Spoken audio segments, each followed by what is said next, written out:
Welcome back, ladies and gentlemen. Today's video, I'm going to show you how we built this crazy simple bar.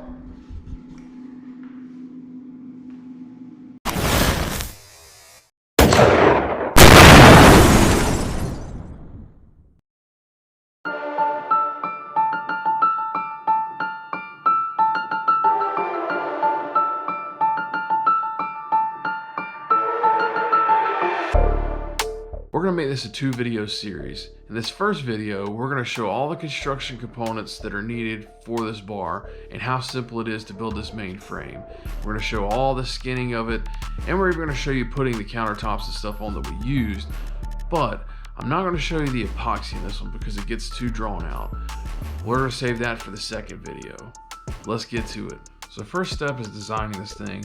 This is what we come up with. The bar is about 82 inches long, about 16 inches wide, and roughly 40 inches tall. We ended up, that's not including the panel or any of the trim, that's the actual frame itself. Now I'm gonna save you from seeing all the cutting that we did on the frame. But here's our 2x4s, everything's set up, ready to go. Lengthwise, we're getting ready to use this Craig jig and put all our pocket holes. So we really like this Craig jig deal. We're basically putting 2 in each side of the 2x4 just to give us a good grip to hold this thing together. We don't want this thing falling apart by any means. Here's a little bit of a close-up. You can see you have a stop set on your drill, and you basically go down to your stop and hit it. This tool has been super valuable for us.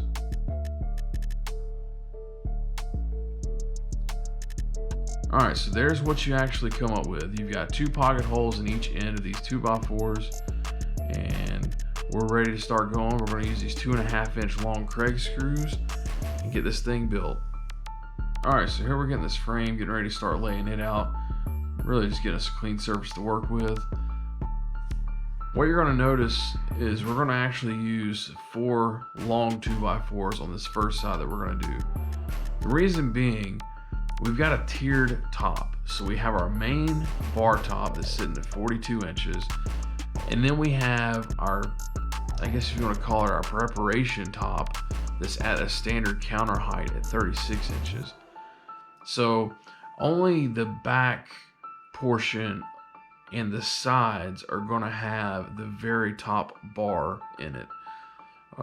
The other front one is going to be shorter, and we're not going to have that 2x4 in it.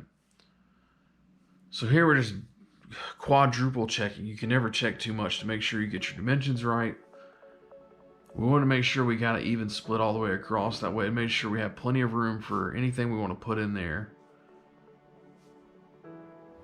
But there we go. We've got the first half done, and that's the actual back half that you'll be sitting at.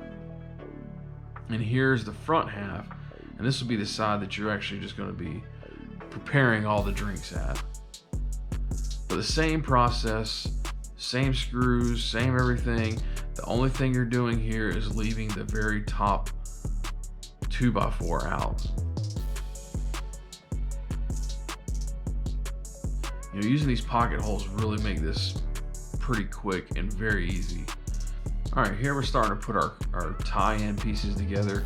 These are our short little stubs that tie the front half and the back half together. And they're gonna get placed at every place that was on the back half. So there should be 4 on each side of that. We start putting those in, and then what you'll see here in a second is we'll actually take this first half, or I guess the second half that we built, and we'll set it to the side and put the other half up on here. So there's the finished half there. We're going to set this piece off to put this piece on the table. I'll show you why here in a second. So the reason we're doing this is so we can set that frame we just finished up on top of it, and we're actually shooting screws down into it. It's much easier to screw something when you're screwing down into it than trying to screw up.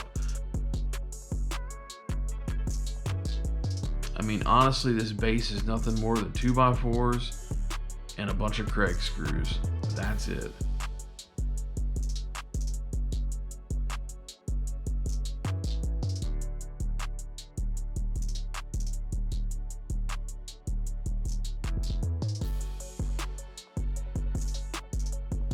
So we cut these short pieces simply for the reason of we want to be able to put our plywood directly straight in there and have something, a good ledge for it to sit on.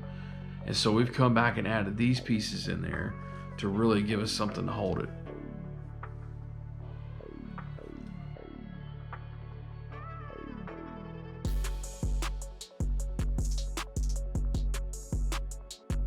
And there is pretty much 99% of the framing. We've got three more 2x4s to add to this, which we'll see here shortly. But that's the main frame, ready to pretty much go and start putting the plywood on. Here we wanted to bring it in the room, get an idea of actually how this thing actually sits in here, and just to kind of give us a rough idea of what it's going to look like. Size-wise, I think it's going to work out perfect. I think it's going to turn out really good. Now, don't mind the white parts on the wall. Those still have to be painted. We've changed our mind a few times on that. All right, so here we're starting to rip down this plywood. I'm going to tell you, throw your table saws away and get you a track saw. I don't care what brand you get. We just happen to use Craig, and it has been a huge lifesaver.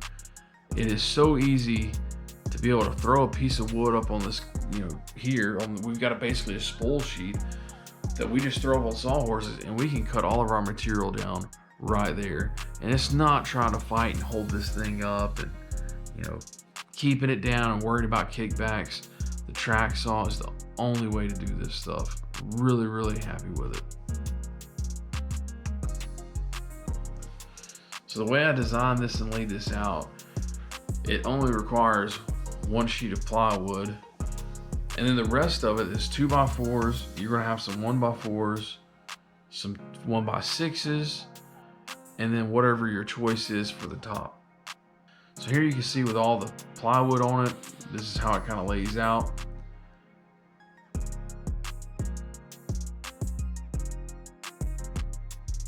And I didn't show you the staining, but we've already got the top stained here. Of course, it's a little dirty, but we're gonna get that thing cleaned up. We're getting ready to put the finish on these bottom pieces real quick. But we did pick out our piece of wood, and what we're using here is a piece of cypress. Ended up being about 2 1/4 inches thick. So here we're actually routing the 1x6s and the 1x4s that we're using for the trim, and we're just putting a notch in there for the panel to sit in. The same concept that we used for when we did the walls, we took and put on this bar. We're using the basic same concepts and doing the same thing.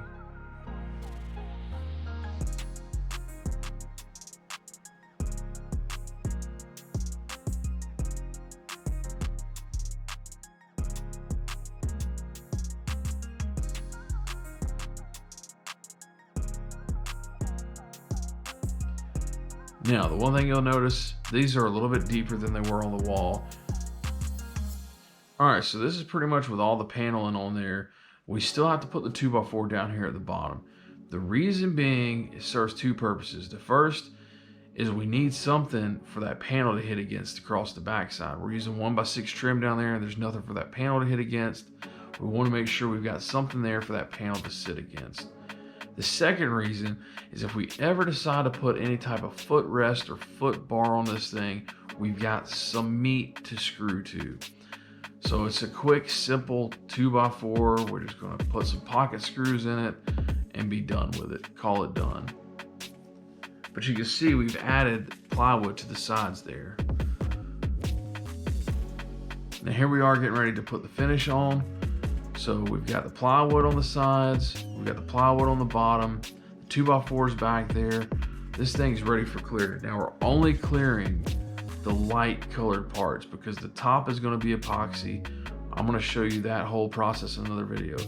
There is our extra 2x4s added on both the sides and the back side, or the front side, however you want to look at it.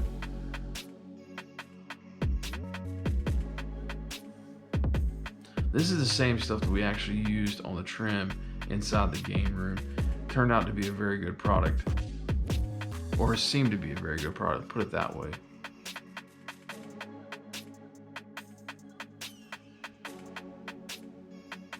And there's the finished product. Got all that cleared. We just want to make sure we've got it good and protected in case if anything ever gets spilled on it. We're using this 2X Ultra Cover Semi-Gloss by Rust-Oleum. It's the same stuff that we used on the trim in the game room. We're going to use on this stuff. Well, at least for the trim in this and the bottom cabinets.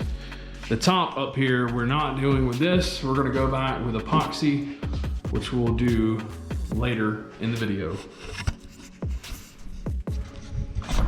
All right, so we're getting ready to actually get these pieces ready for staining. We're gonna move the bar that's in that room over to here to do the flood coat, or to do the top epoxy. We're gonna take these into the room. We're gonna be staining those. Before we get to staining though, we gotta hit these things with the orbital sander. I'm using some 320 grit, just kind of smoothing over everything. Going over the edges, making sure there's nothing rough on them or any splinters or anything of that nature, just to make them nice and good feeling to the touch.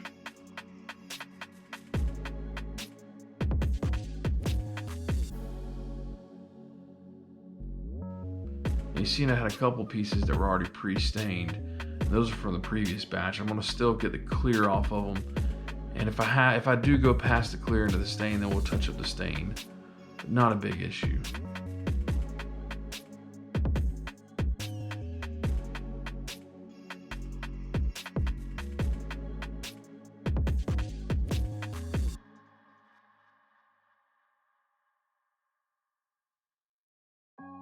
So here we go with the staining. We're putting on some pretty heavy coats of wipe on stain and just wiping it on nicely, and honestly not wiping it off, but that's just how we do it. We let it dry. We want the dark stain, the richness. It's worked. We're going to continue doing it.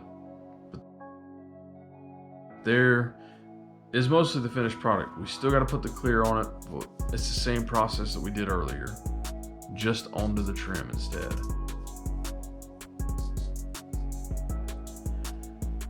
All right, so we're gonna hop into putting this 1x6 that we have on the bottom here. We're gonna start putting that down.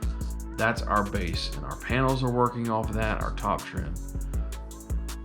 Now in the other video, I showed how we actually cut. This is the same process, the same blade, everything. I just had to shorten up the panels. So I'm using some of the panels we pre-cut for downstairs, and I'm just recutting them a little bit smaller. And this setup works fabulous.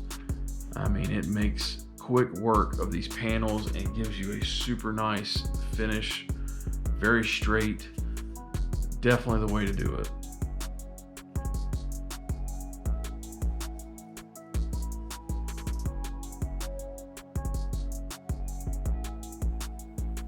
All right, so I'm just kind of laying these things out to see how these things fall, because we don't want to put corner boards on this. We want to wrap this around, and what I want to find out is where can I start the bend to where it'll allow me to have a bend on the other end in the right place, or where I can fudge it just a little bit to get what we need.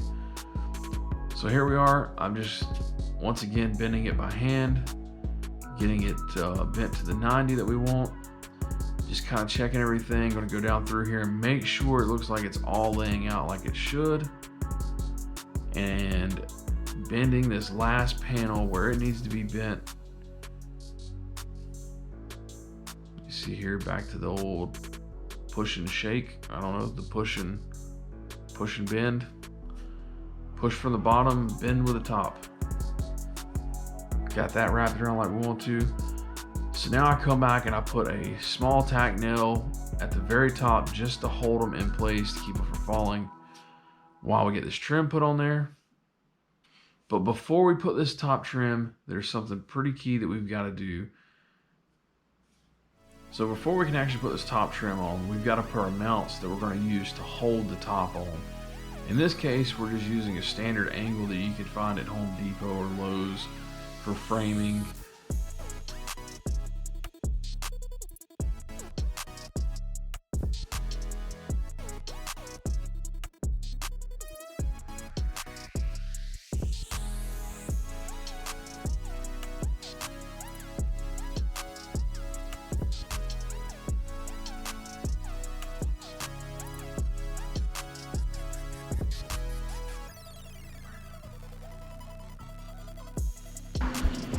All right, same installation that we did on the walls, but you see we came back and added these brackets to mount the top to. So the trim is actually going to come over this and hide this. These will be exposed on the bottom side, but you'd have to get underneath there to see it.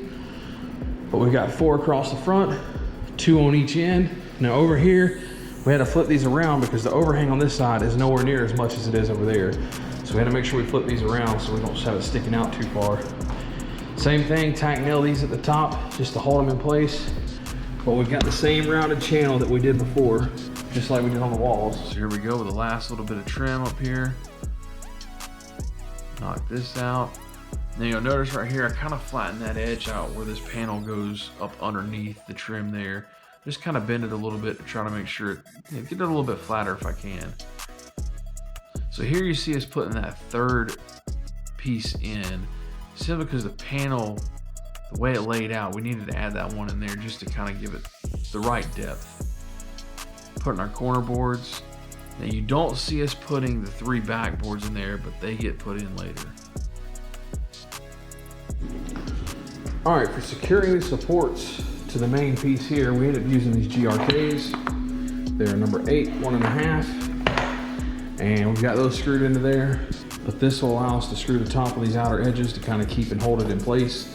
This side we had to go with the shorter ones because we don't have as much overhang with the tabletop, so we don't want it sticking out. We're only gonna be able to get 2 in these, but these we should be able to get 4 in all the way down through there. Now seeing all your hard work come to life, that beautiful cypress top with that epoxy finish on it, all natural, just to completely go against all the other wood trim.